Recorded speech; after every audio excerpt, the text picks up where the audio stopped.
우리 기도하겠습니다. 거룩하신 우리 하나님, 길등교회 성도들과 오늘 또 귀한 만남을 주셨습니다. 아버지의 인터넷으로 시청하는 성도들과 이곳에 모이는 자녀들이 목마른 마음이 되게 하여 주시옵소서. 혈루증 여인과 같이 예수님 옷자락 잡는 심정이 되기를 간절히 바랍니다.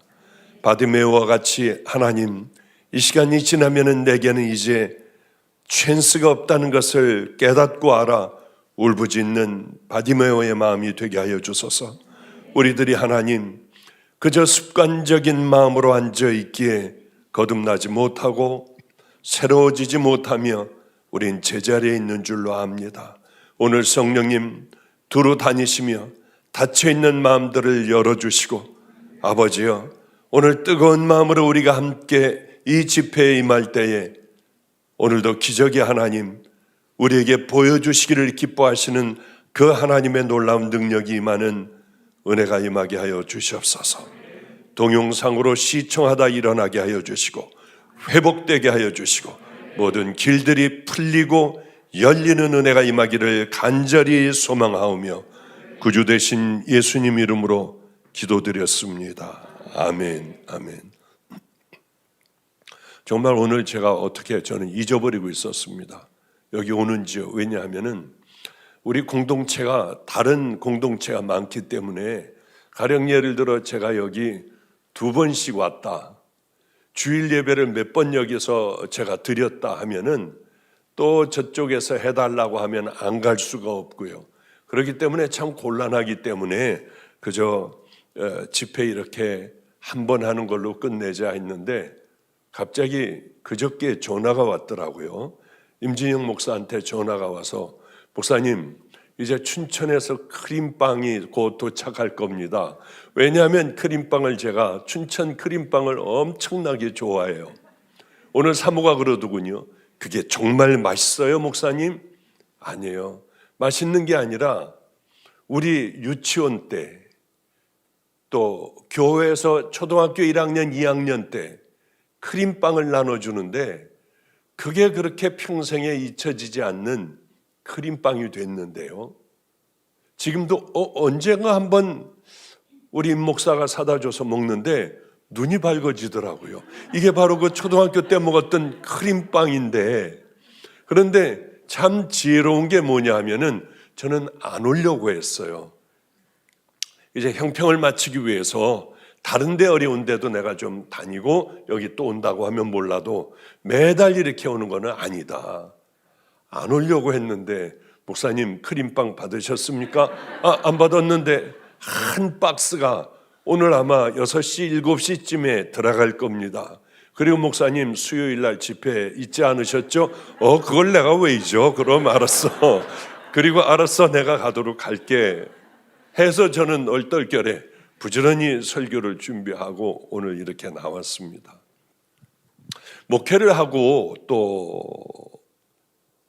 성도들과의 관계뿐만이 아니라 제 주변에는 많은 목회자들이 있습니다. 전도사도 또 한참 이제 목회를 해 나가는 중인 친구도 있고요.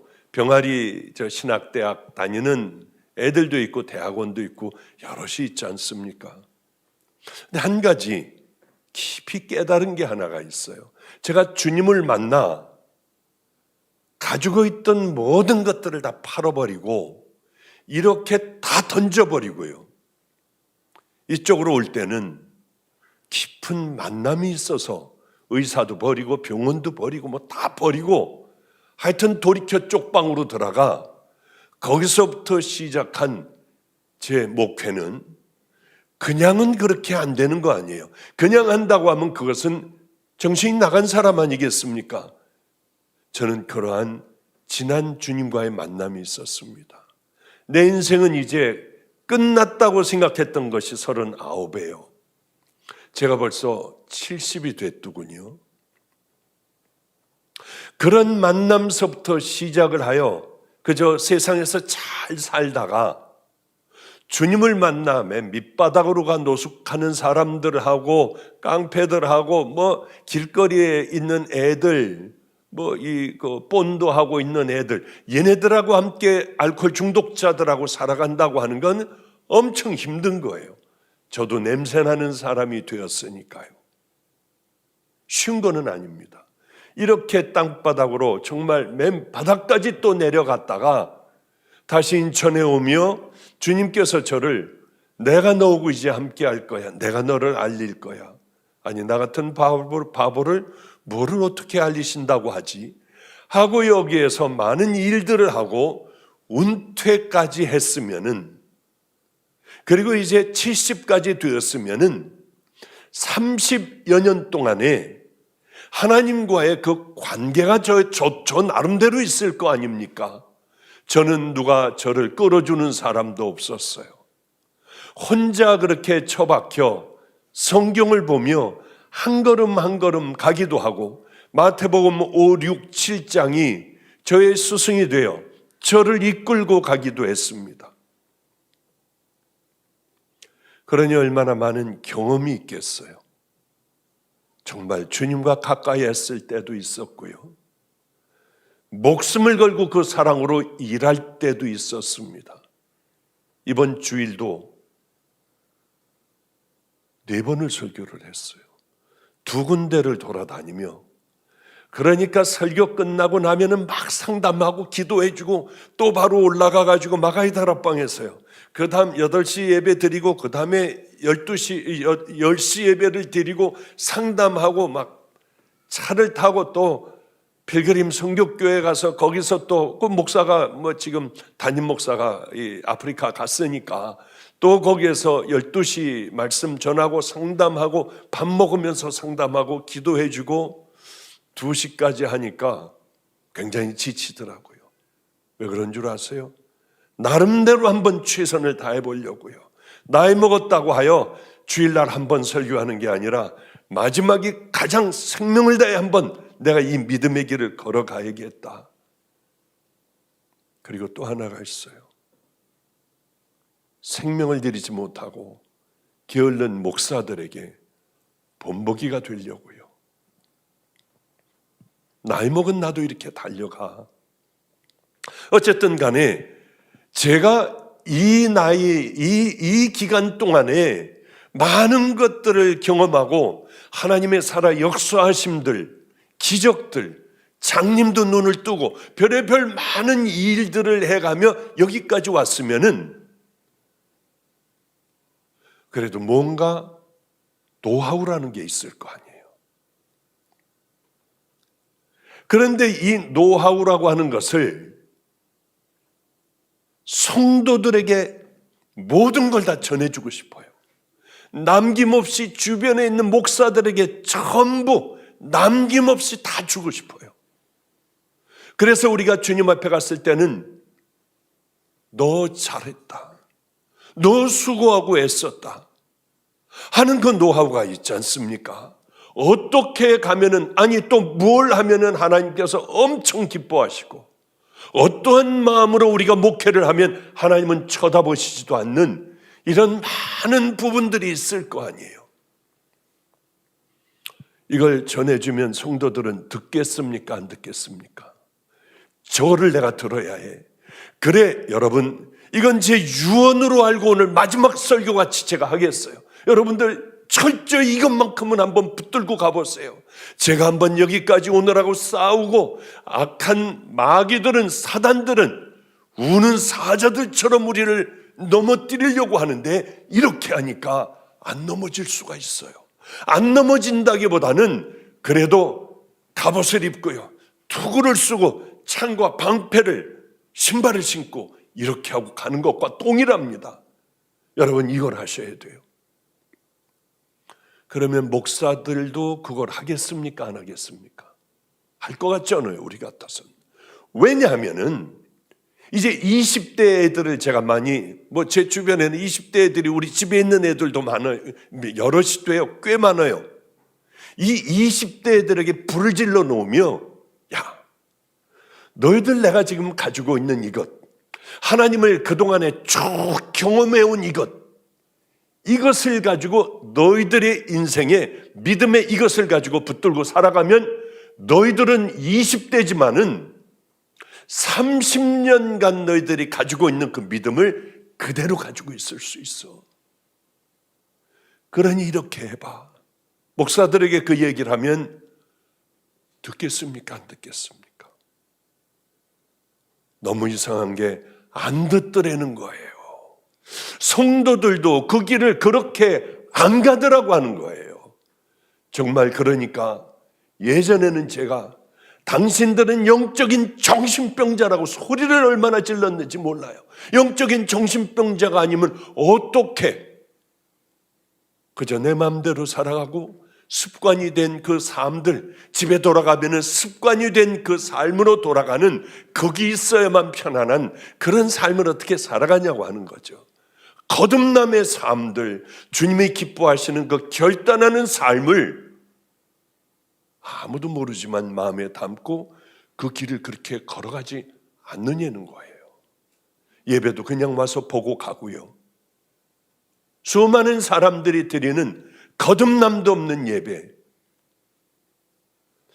그래, 너무 이상했어요.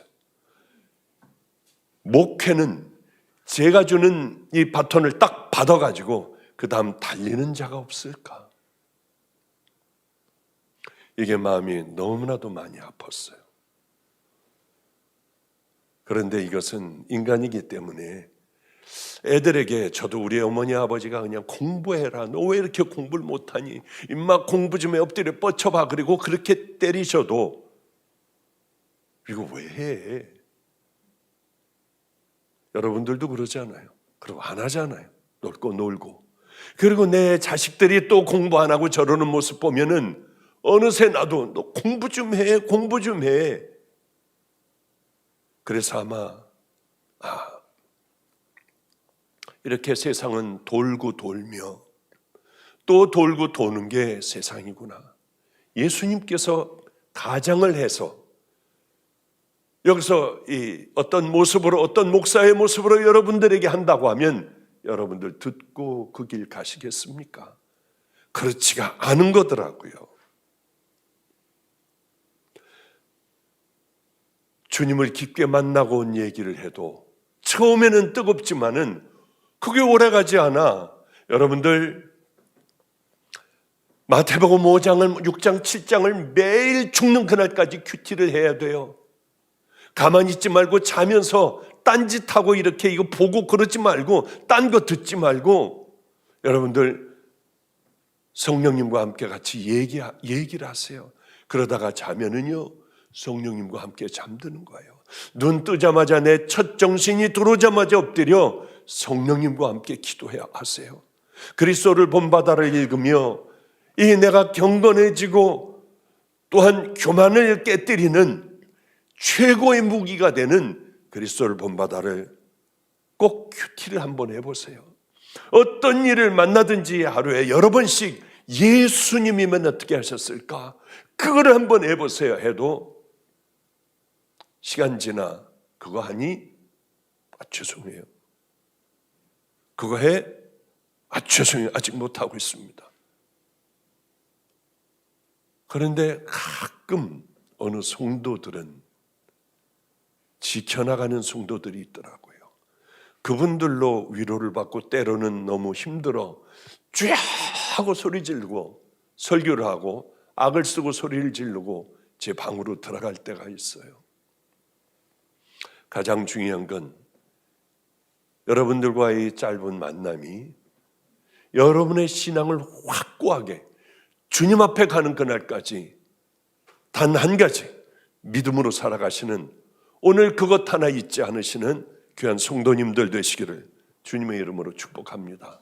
오늘 뻔한 얘기예요. 그렇죠? 여러분 다 아는 얘기예요. 제가 뭘 얘기할지 어떤 예화를 들지도 여러분 아마 다 알 거예요. 이스라엘 백성들이 40년 동안 광야 생활을 했습니다. 다 죽었어요. 그죠? 왜 죽었어요? 불평 원망한 거예요. 하나님께서 내가 너 이렇게 주리라. 그러니까 우리 절대 하지 말아야 할 것은 하나님께서는 다 광야에서 죽게 만드셨습니다. 이건 2세대가 들어가는 이야기입니다. 왜 그랬나? 그럼 우린 그걸 찾아가지고 내 평생에 이건 안 해야겠다 하는 마음이 있어야 하지 않습니까? 그냥 읽는 것이 아니라, 그냥 듣는 것이 아니라 절대로 나는 하나님 앞에 불평, 원망 안 할 거야.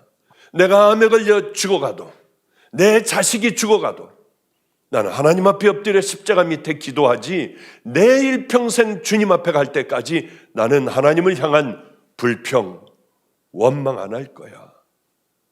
또 신약으로 넘어와 보면은 예수님께서, 그 귀한 예수님께서 이 독사 이 자식들아, 회칠한 무덤 같은 이런 더러운 놈들아 막 이러시잖아요. 서기관 바리새인들에게. 왜? 이중적이니까요. 나는 가면 뜯어버리고 하나님 앞에서 난 정직한 얘기만 할 거야. 안 돼도 또 한 번 다시 싸워 정직하게 되고요. 말 잘못하면은 부끄럽기가 짝이 없어도 나는 모르고 이렇게 얘기를 했습니다. 사실 그게 진실이 아니에요. 하나하나 이렇게 고쳐가는 거예요, 나를. 이 두 가지만큼은 절대로 해서는 안 되죠. 이제 부모들이 다 죽었어요, 형제들이. 그리고 40년 동안의 힘든 광야 생활이 끝나고 가나안 땅에 들어가는 첫 관문을 만나게 된 거죠. 그런데 여리고성이요, 길게 여러분들 알고 있는 내용은 제가 그렇게 길게 얘기하지 않을게요. 여리고성을 만났는데 하나님께서 황당한 말씀을 하세요. 일주일 동안 매일 하루에 6일 동안은 한 바퀴씩만 돌아라. 말하지 말고. 마지막 날에는 7바퀴씩 7바퀴를 돌고 소리를 질러라. 그럼 성이 무너질 거다. 여리고성 굉장히 튼튼한 성이에요. 이거를 무너뜨리려면은 뭐 좀 뭘 쏴대기도 하고요. 그리고 뭐 사다리 같은 거 놓고 그냥 막 올라가서 이렇게 공격도 해야 되고 활도 쏴야 되고, 아니면은 저것들을 물의 근원들을 다 막아버려 스스로 기어나오게 하든지요. 뭐 이런 방법인데 황당하기가 짝이 없어요. 말하지 말아라. 왜? 우린 그런 상황 만나면 또 원망, 불평, 말도 안 돼. 이 여호수아가 저거 지금 잘못돼 있어. 별의별 이야기를 다 할 거 아니겠습니까? 어쨌든 간에 성은 무너져 버렸습니다. 하라는 대로 그렇게 하게 됐어요. 어떤 비결이 있을까요? 여기 무슨 일이 있을까요? 방법이 있어요. 하나님을 믿는 믿음으로 말씀하신 대로 확 그렇게 해버린 거예요. 저는 목회를 해나가며 순종하기가 어려울 때가 얼마나 많은지 몰라요. 너무 힘들어요. 두렵기도 하고, 아니 만약에 이렇게 했다가 이렇게 되면은 쟤는 죽는데 어떻게 해? 죽는데 죽음 앞에 놓고 하나님의 말씀에 순종한다고 하는 건, 나는 교도소가 잘못하면 왜 이렇게 만들어 놨느냐고 별의별 교도소도 갈 수 있는데, 이럴 때 참 어려운 거예요. 내가 죽고 사는 건 괜찮아. 그런데 이게 다른 사람에 관한 거라고 하면 정말 어렵고 힘들더라고요. 무너진 이유는 절대적인 순종. 오늘 사실 순종이 아니라 복종입니다. 뭐 이런 제목을 달려고 하다가 좀 부드러운 그런 제목을 달았습니다. 절대 순종, 오직 믿음. 이것만 가지면은 앞에 있는 여리고성을 얼마든지 무너뜨릴 수 있다고 하는 거죠. 행동이 중요한 게 아니에요, 그게. 왜? 그럼 다른 성 무너뜨릴 때도요, 가서 하루에 한 바퀴씩 돌다가 7일째 7바퀴 돌고 소리 지르면 다 무너지게 해요. 그게 아니에요. 한 번밖에 없는 사건이에요. 왜? 하나님께서는 이 방법 저 방법 명령하시는데 너희들 순종하나 안 하나 그걸 가만히 지켜보시잖아요. 저는 이제 간증을, 옛날의 간증을 거의 안 해요. 그런데 내가 하나님을 많이 떠나왔구나.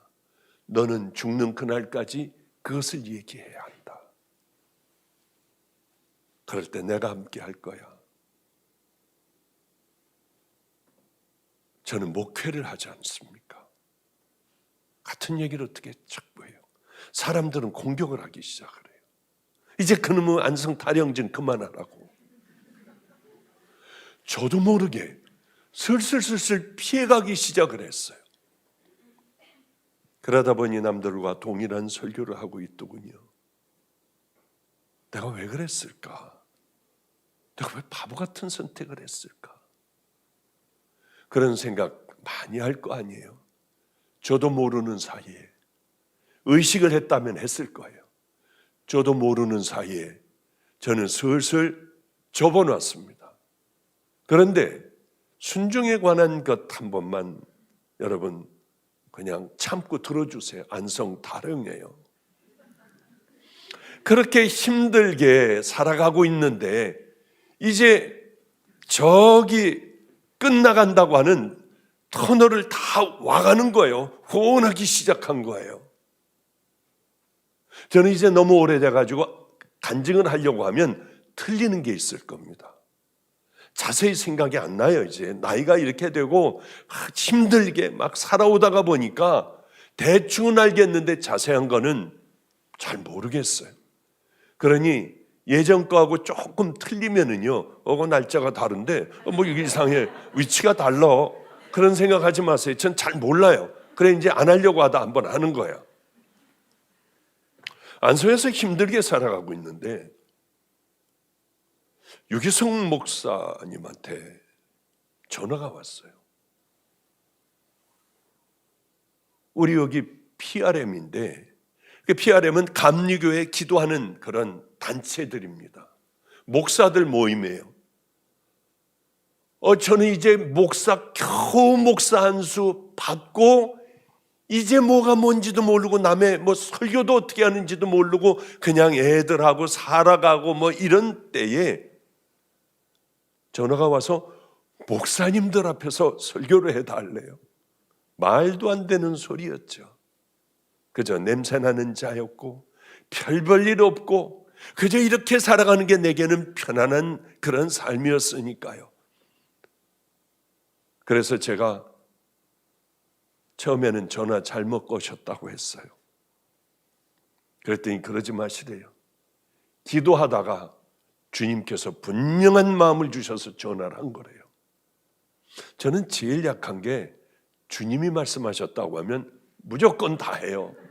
그래서 무조건 그렇게 그저 주님께서 어떻게 해주시나 나는 아무것도 모르는데 그날은 점점 다가왔습니다. 그런데 모르겠는 거예요. 뭘 해야 될지 모르겠는 거예요. 그래서 여러 목사님들 가서 이 설교집을 갖다가 다 베끼고 철학책도 베끼고 해가지고 다 만들어가지고 다 외워버렸습니다. 그래서 이제 그 장소에 가게 됐는데 그 장소에 가가지고 늦게 들어갔는데 뭘 하고 있었느냐면 성찬식을 하고 있었습니다. 이만한 빵과 이런 데다가 포도주를 담아놓고 목사님들이 나와서 빵을 띄어가지고 식빵을 띄어가지고 포도주에다가 집어넣어 자기가 먹고 들어가는 거였어요. 저는 맨 마지막에 들어갔기 때문에 가가지고 헐레벌떡 이제 대충 기도를 하고 제 차례가 돼서 이제 제가 마지막이었습니다. 그래서 식빵을 띄려고 하니까 목사들이 다 띄어먹고 부스러기하고 요만큼밖에 안 남았어요. 그런데 그때 마침 유기성 목사님이 이게 주님께서 우리에게 다 주시고 남겨진 모습이죠 하는데 울컥 하는 거예요. 그래서 조금만 띄어가지고 주님의 살이라고 하니까 겁이 나가지고 조금만 띄어가지고 포도주에다가 이렇게 담으려고 보니까 풍덩풍덩 담아가지고 이 빵 쪼가리들이니 뭐니 지저분하기가 짝이 없는데 이게 주님의 보혈이라고 하니까 조금만 찍어서 입에다 넣고 제자리에 돌아왔어요. 저는 남의 설교를 열심히 베껴가지고 이게 내가 해온 거라고. 그래서 그거를 하면은 나 이제 뜨는 목사 되지 않을까. 그런데 이놈은 멋진 말씀이에요. 그런데 무슨 말인지는 저도 모르겠더라고요. 설교를 준비해 간 게. 하여튼 그래서 제가 주님, 제가 미쳤어요. 왜 내가 남의 걸 베껴왔는지요. 주님, 저는 부끄러움을 당했어요. 이거 안 갖고 나가고 내가 남의 것 베껴왔다고 이 목사님들에게 제가 얘기를 할게요. 저는 끝장나는 겁니다. 감리교회 목사들이니까. 제 이름을 부르고 첫 시간에 제가 말씀을 전하게 됐어요. 그런데 저도 모르게 그 준비한 설교를 가지고 제가 나가더라고요. 나가는 그 순간에 미쳤지, 내가 이걸 왜 갖고 나갈까? 그리고 밑에다가 놓고 나 이제 남의 걸 베껴왔다고 커밍아웃 하려고요.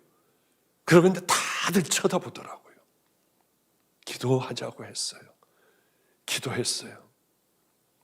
하나님, 우리 죄를 다 용서해 달라고요. 우리 왜 이러는지 모르겠어요. 그런데 맨 앞에 누가 앉아 있었냐면 유기성 목사의 사모, 박리부가 사모가 앉아 있는데 그렇게 소리내 울더라고요. 왜냐하면 걔가 내 사촌 동생이거든요. 작은아버지 딸이거든요. 얼마나 든든하고 위로가 되는지요. 그리고 끝내고 이제 나 이거 남의 거 베껴왔습니다 하고 얘기를 하려고 하는데 마음에서 소리가 들리더라고요. 아니야, 네가 나를 만나 지금까지 살아온 얘기를 해봐. 내가 도와줄게. 눈물이 얼마나 나는지요. 그래서 저는요, 제가요 목사 아들로 살았거든요. 근데 저는 안 믿다가 39살에 예수님을 만나 이 길로 오게 됐어요. 와가지고요, 본드하는 애들, 버려진 애들하고 살고 있고요, 노숙하는 사람들 같이 그냥 모여서 그냥 살고 있는데요, 이러고 얘기를 했어요. 그냥 여기저기서 울더라고요. 목사님들이 그렇게 소리내서 울더라고요. 너무 신기했어요. 왜 그럴까? 분명히 지금 생각을 해보면 지금같이 제가 번들어한 이 얘기를 못하던 때였어요. 그때는 뭘 어떻게 얘기하는지도 모를 때였습니다. 사람들은 울기 시작했어요. 목사님들은 참 이게 울기가 어렵지 않습니까? 그렇게도 울더라고요. 그래 바보같이 그 간증을 한 40분 했나요? 1시간 했나? 그리고 기도하고 끝나자마자 창피해가지고요, 이 엄청난 목사님들 앞에서 이렇게 했다는 게 제가 창피하여 그냥 얼른 이렇게 그 성경하고 뭐 이거 가지고요 뛰기 시작을 했어요. 얼른 신발도 제대로 못 신고 나와가지고 막 뛰어가지고 내 차 있는 데로 가는데 유기성 목사도 뛰고 그 사모도 뛰고 총무도 뛰고 하여튼 제가 차를 타가지고 이제 가고 있는, 막 문을 닫고 출발하려고 하는데 너무 은혜를 많이 받았대요. 아니 그러면은 당신 어떻게 그렇게 했어? 그런 얘기 아무렴 하려고. 그런데요, 설교를 하다가 보니까 막 울고 그러니까 이게 으쓱해지더라고요. 하지 말아야 될 얘기를 이 귀한 목사님들 앞에서 했어요. 당신들 그렇게 살면 됩니까? 이 얘기를 미쳤지 제가 왜 했는지 모르겠더라고요. 그래서 하여튼 도망 왔어요. 안성으로 왔어요. 내가 미쳤지, 창피해 죽겠더라고요. 그런데 조금 후에 전화가 왔습니다. 빨리 다시 오래요. 큰일 났대. 수습이 안 된대요. 미쳤지, 내가 왜 당신들 이렇게 살면 되냐고 왜 그 얘기를 했을까? 그리고 다시 의정부까지 안성에서 다시 또 거기를 밤을 새고 갔습니다. 다들 안 자고 있었어요. 다들 이렇게 이제 어떻게 결론을 내렸냐면, 다음 사람이 내가 어떻게 여기 올라가서 하겠냐. 그래서 2박 3일 동안 모든 순서 제가 다 맡아가지고 전부 하기로 만장일치로 다 박수를 쳤다고 하더라고요. 저는 미처는 다 떨어졌는데 하기는 뭘 할 수가 있겠습니까? 하여튼 그때 이제 사람들의, 이 목사님들에게 기억이 되고요.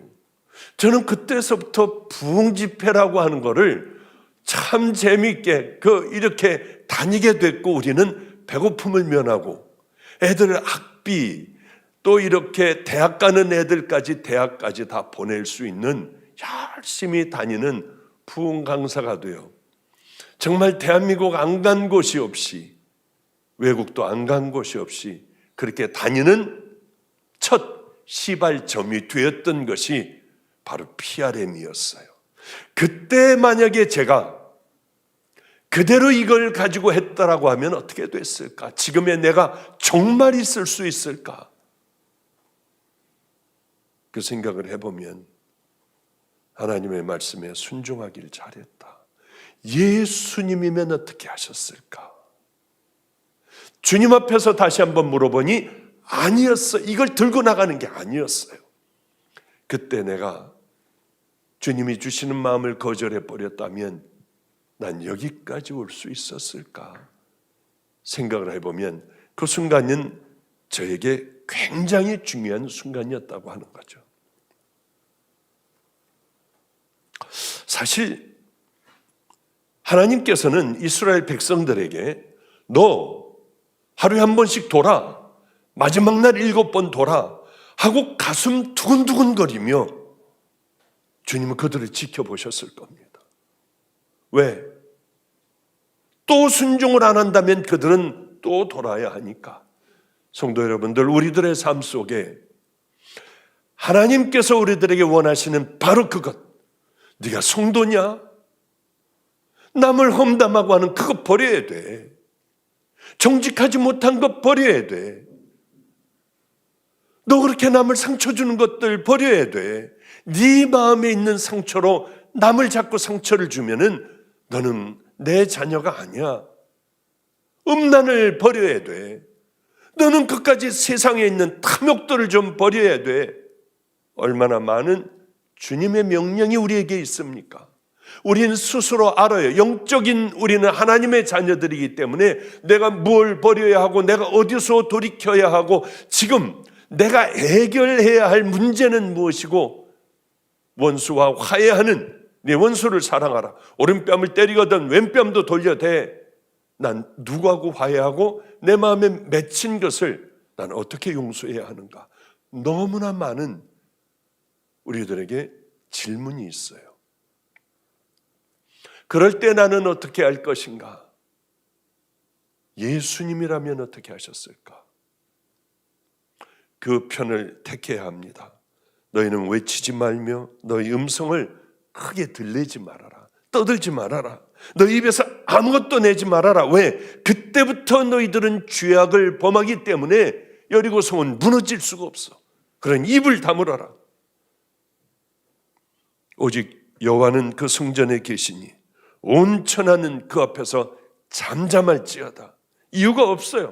변명할 필요도 없어요. 우리는 하나님의 일은 하나님의 방법대로만 해야 이 문제는 해결이 되는 거예요. 우리의 문제도 하나님의 방법대로만 해야 풀리는 거예요. 우리 힘으로 그동안 그렇게 죽어라고 열심히 해봤지만 됩니까? 안 되잖아요. 내가 먼저 거듭나고 속 사람이 먼저 하나님의 자녀다워야 그 다음서부터 하나님께서 끌어주시든 모아주시든 세워주시든 할 거 아니겠습니까? 그렇기 때문에 우리는 하나님의 뜻을 모르잖아요. 또 뭐가 하나님의 뜻이야? 이 사람들은 여리고성 돌라고 주님 말씀하셨지만 주님은 내게 말씀 안 하시잖아. 그러면 여러분, 하나님의 뜻을 알려면은 우린 이미 다 알고 있어요. 무엇을 어떻게 해야 될 건가? 설교를 통하여 내가 어떻게 뭐를 십자가에 못 박을 건가? 무엇을 해결해야 할 건가? 그래도 잘 모르겠으면요, 우린 기도 안 하는 사람이에요. 말씀 안 보는 사람이에요. 저는 마태복음 5, 6, 7장을 늘 읽어요. 15년, 20년 전에 읽었던 말씀과 오늘 말씀은 또 다른 거예요. 늘 깊이 깨닫게 해주시고 알게 해줬어요. 설교할 때도 제 이 인터넷을 보면은 파란색, 빨간색, 노란색 아주 지저분하기가 짝이 없습니다. 이건 뭐냐 하면 하나님께서 내게 주시는 말씀. 너 이렇게 해야 돼, 네가 이렇게 해야 돼 하는 거는 동그라미를 치고 거기에 막 별 펼치고 당구장 표시해놓고 난리를 펴요. 성도들에게 이건 반드시 하게 해야 돼. 노란 줄로다가 열심히 쳐요. 그야말로 여기에는 전쟁터입니다. 내게 선포해 주시는 말씀에 하나님 나 은혜 받게 해주세요. 내가 고치게 해주세요. 남들이 아니라 바로 나예요. 성도들에게는 그래 쉬지 말고 기도해야 합니다. 우리 성경 읽어야 해요. 그래야지 하나님의 말씀을 알 수 있지.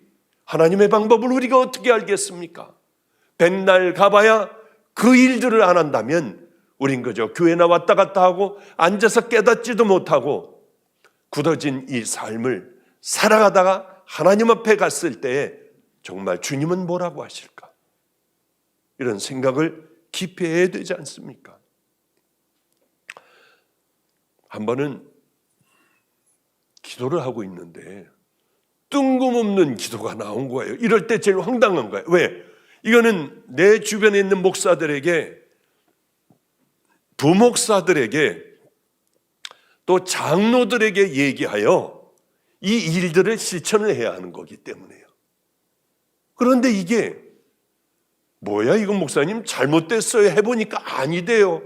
이렇게 되면은 이게 정말 10번을 맞았어도 한 번 맞지 않으면은요 다 맞지 않은 거하고 똑같아요.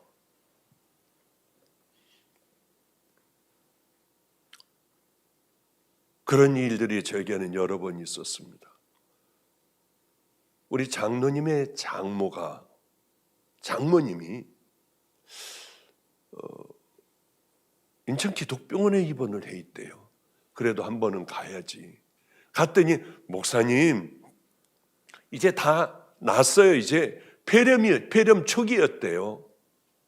그래서 다 찍어봤더니 이제는 내일 퇴원하라고 해요. 아유 제가 좀 늦어서 죄송해요. 그러고 기도를 해드리는데 이건 뭐 임진영 목사도 그때 다 부목사였기 때문에 다 알고 있는 얘기들이죠. 아니야, 폐렴이 아니라 폐암이야. 심한 고통 중에 기침 많이 해서 얼굴에 이렇게 부어 그는 이 땅을 떠날 거다. 회개시켜라. 그러니 말도 안 되잖아요. 폐렴 걸렸다가 이제 기침도 다 먹고 이제 내일 퇴원한다고 하는데 더군다나 장로님의 이런 분이니까 고민을 얼마나 많이 했는지 몰라요. 맞아. 기도해봐도 주님은 동일한 말씀이에요. 그래서 당신은 폐암이다. 그러니까 가가지고 한번 그 검사를 한번 해봐라. 단 거에다가 방사선을 입혀 그냥 단시간 내에 쫙 하고 우리 몸에다가 주입을 하는 게 있는데 그렇게 되고 CT를 찍으면 암이나 이런 것들은 단 걸 빨아들여요. 그렇기 때문에 그렇게 하고 난 다음에 사진을 찍으면은 작은 암서부터 이 모든 게 다 드러나는 그 검사가 있습니다. 그래서 펫CT를 해보십시오.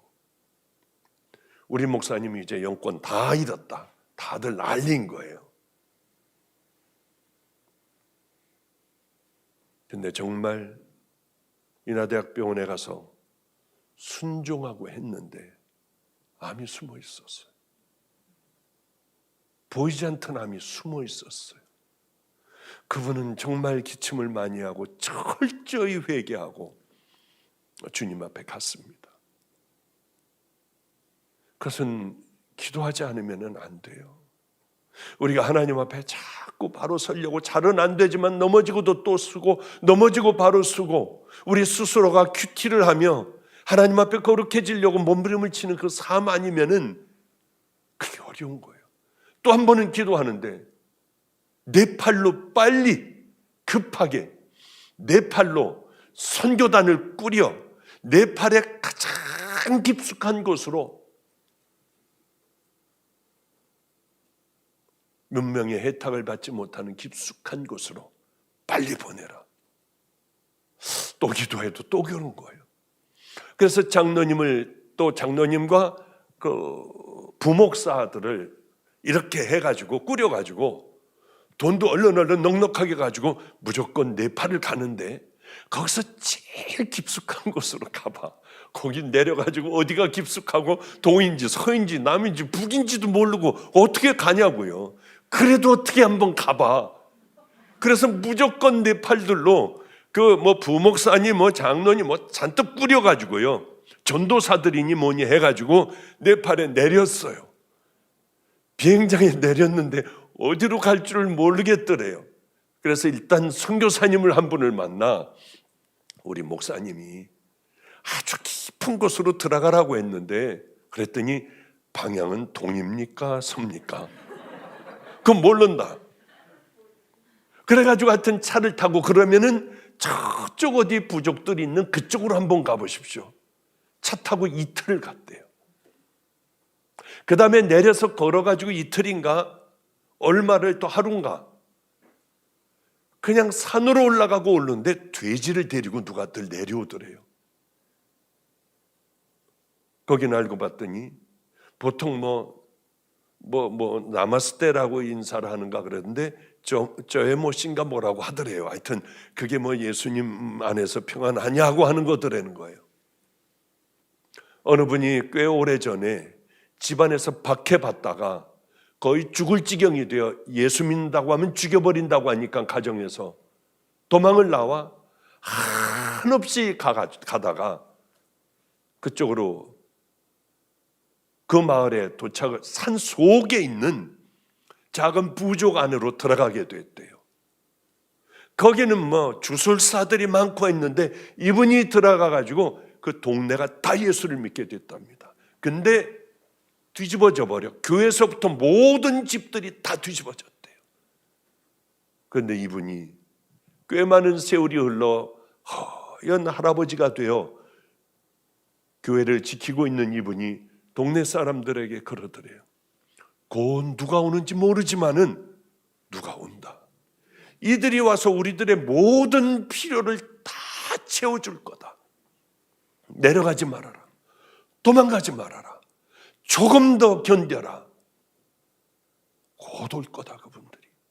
그런데 얼마 안 있다가 도저히 못 견디겠다. 우리 굶어 죽지 않느냐. 여기 이렇게 굶어 죽을 수는 없지 않느냐. 돼지를 몰고 내려오다가 우리 팀들을 만난 거예요. 다시 올라오며 봐라. 하나님이 계시지 않느냐.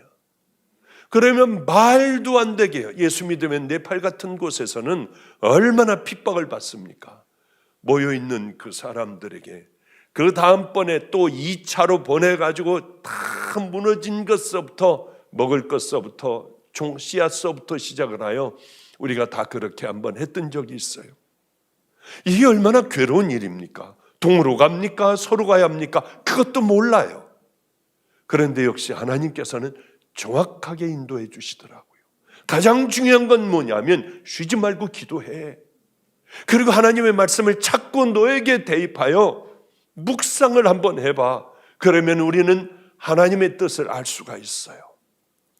성경을 읽어보면 그러면 우리가 성경도 읽지도 않고 하나님의 말씀을 기도도 하지도 않고 순종도 하지도 않는데 여러분들이 문제가 해결되고 합니까? 그건 마귀가 주는 걸 거예요. 그런데 이 사람들은 어떻게 이렇게 잘 순종을 할 수가 있었을까? 광야 생활 40년이었습니다. 깨닫는 거예요. 아, 홍해바다가 갈라졌지. 그래 만나와 메추라기가 내려왔지. 아, 샘물이 터졌지. 너무나도 많은 걸 보고 있었어요. 여러분, 우리는 너무 많은 하나님의 말씀을 듣고 있습니다. 들으면은 뭐예요? 이제 믿어야 해요. 그 하나님 말씀 듣는 것마다 믿을 때 하나님께서 나서 주셔서 우리들의 이 일도 함께하여 주시고, 또 나가서 여리고 성도 하나님께서 무너뜨려 주시고 하는 것 아니겠나요? 그러니 기도하셔야 돼요. 하나님의 말씀을 봐야 돼요. 여러분, 또 큐티하며 이 더러운 것들을 늘 예수 그리스도의 보혈로 씻어 나가야 돼요. 그렇게 살아가시다가 보면은 주님께서 여러분들의 삶을 인도하신다고 봅니다. 저도 밑바닥까지 떨어져 먹을 것이 없는 사람이었어요. 추운 겨울에 하나님, 새벽에 이제 일어나고 막 이 발가락이 가려워요. 동상이 걸려서. 그걸 꼬집으며 하나님, 안위록에서 따끈한 국밥 하나만 먹고 내 생명을 가져가세요. 국밥과 내 생명을 바꿀 수 있는 그런 상황도 있었어요.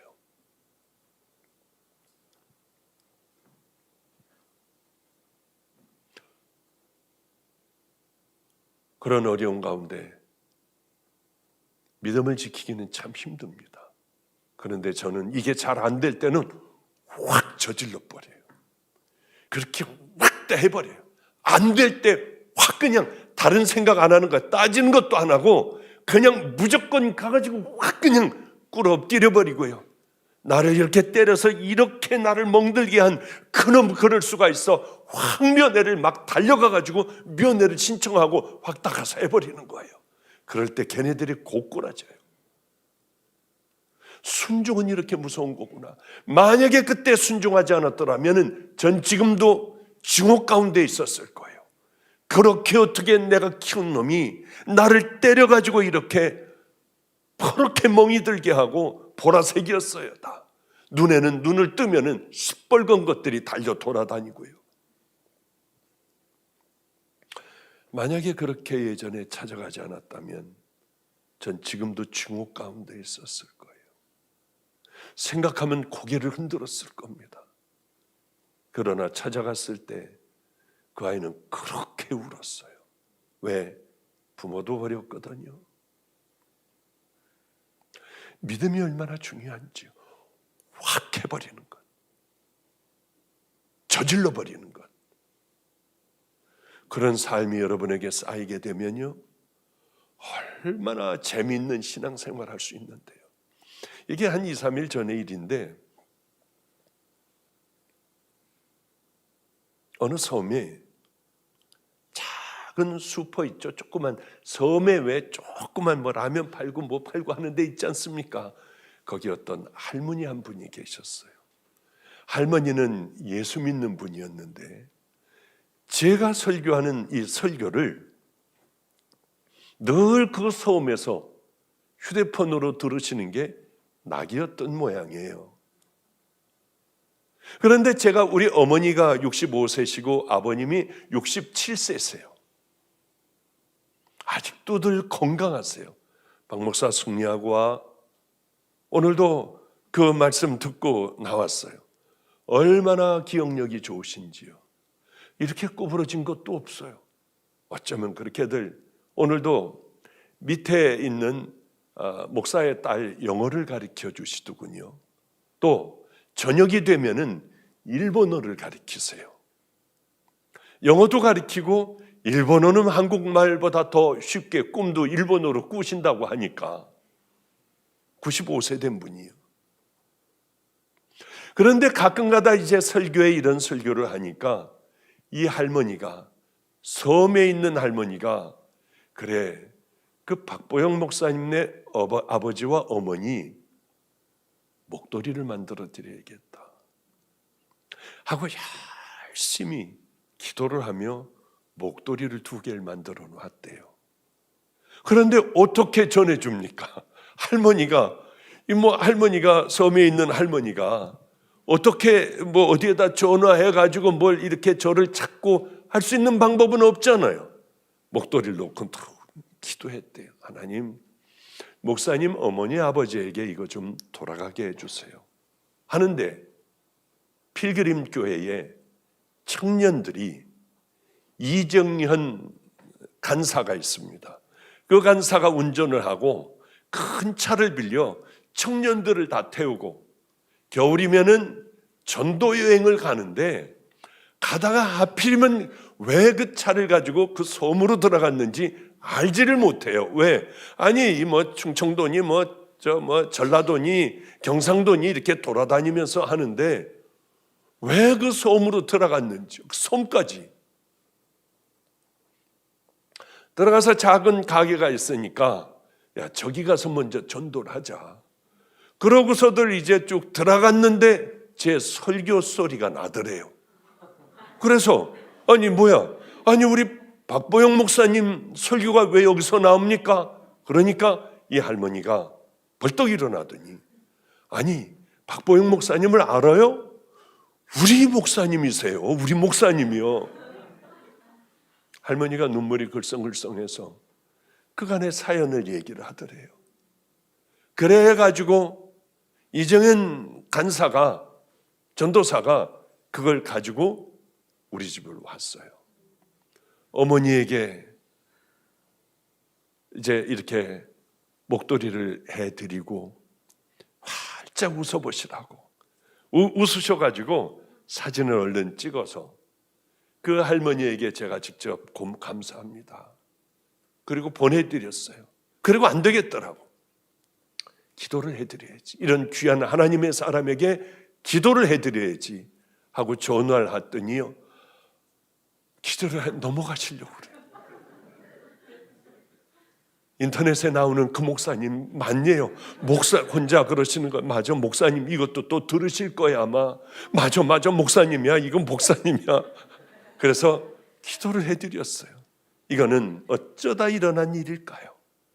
섬 구석에 있는 그 작은 가게에 우리 전도팀이 말도 안 되게 거기 간다고 하는 게 섬에는 들어갈 일이 없습니다. 왜? 육지도 할 일이 많고 애들 많이 타고 차 타고 가는데요. 누가 하셨을까? 믿음으로 기도하던 우리 그 할머니. 우리 할머니, 이 청년들의 발걸음을 그리로 보내셨구나. 그런데 저는 그 생각을 해요. 그 할머니가 엄청 부러운 거예요. 나하고 바꿨으면 얼마나 좋을까? 아닐 것 같죠? 전 우리 주님이 하세요. 그 할머니 인생과 내 살아온 모든 인생을 같이 바꾸면 얼마나 좋을까? 정말입니다. 바꾸라면 지금 바꿀 수만 있다면 얼른 바꿀 거예요. 왜? 하나님의 관심이 그 딸의 작은 소원을 하나님께서는 잊지 않으시고 들으시고 이루어 주시는 거예요. 이것같이 행복한 게 어디 있습니까? 섬에 살면 어때요? 평생을 섬 밖에 나와본 적이 없으면 어떻습니까? 작은 가게 하나 하고 있으면 어때요? 하나님의 놀라우신 은혜가 섭리가 그 안에 있으면 최고 아니겠어요? 가장 행복한 사람들이 바로 그분들 아니겠습니까? 하나님은 때로는 우리를 지켜보세요. 야, 산 꼭대기에다 방주 한번 만들어 봐. 너 이제 모든 게 끝났지? 살아야 내가 너에게 아들 낳게 해줄게.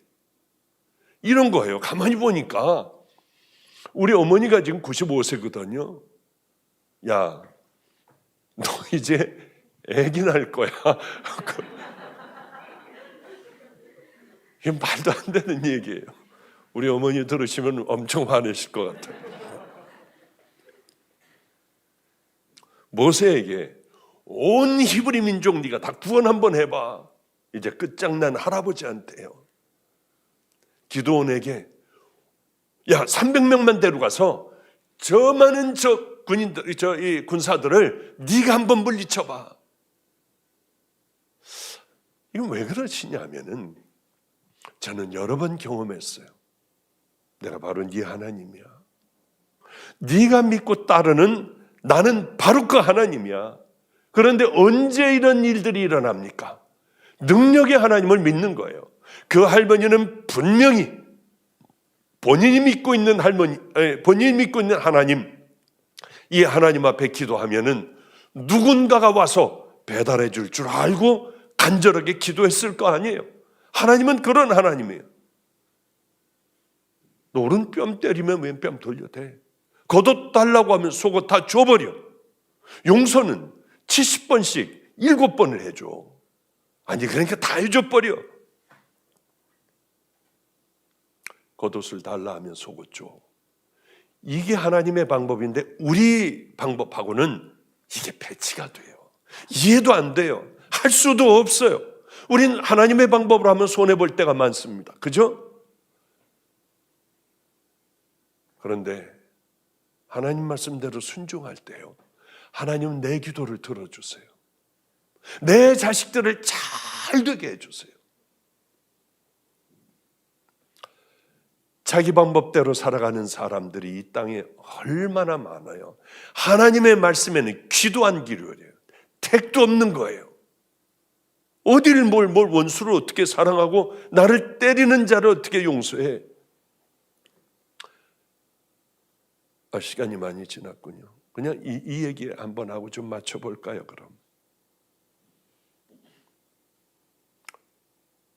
이제 나이가 먹어서 그런지 바깥을 이렇게 보고 있는데 눈이 많이 온 날 새들이 불쌍한 거예요.